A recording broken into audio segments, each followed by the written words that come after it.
Escoiten a voz do gran Dispersini. Cando conte ata 3, esquecerán que o Partido Popular gobernou a cidade de Ourense entre 2015 e 2019. Cando conte ata 3, esquecerán que gran parte do mandato 2019-2023 o Partido Popular estivo no goberno de Ourense. Ourensáns e ourensás, cando conte ata 3, esquecerán todo isto. 1, 2, 3.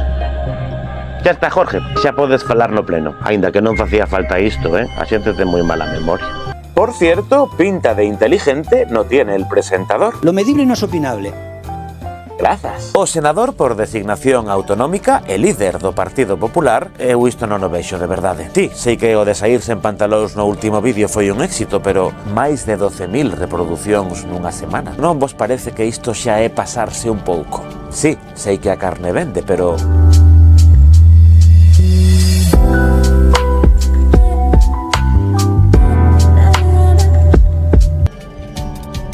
Eu teño unha reputación que manter. Sí, claro, e xa postos facemos unha conta en OnlyFans. Que se gaña canto.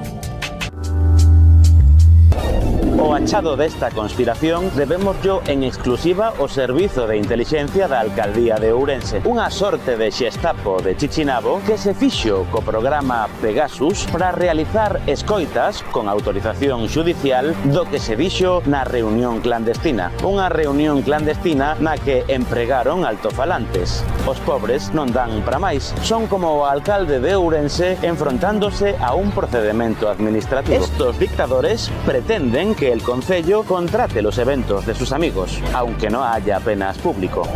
¿Cómo puede ser posible que esta panda de indesexables teña amizades? Xa está. Non hai máis declaracións.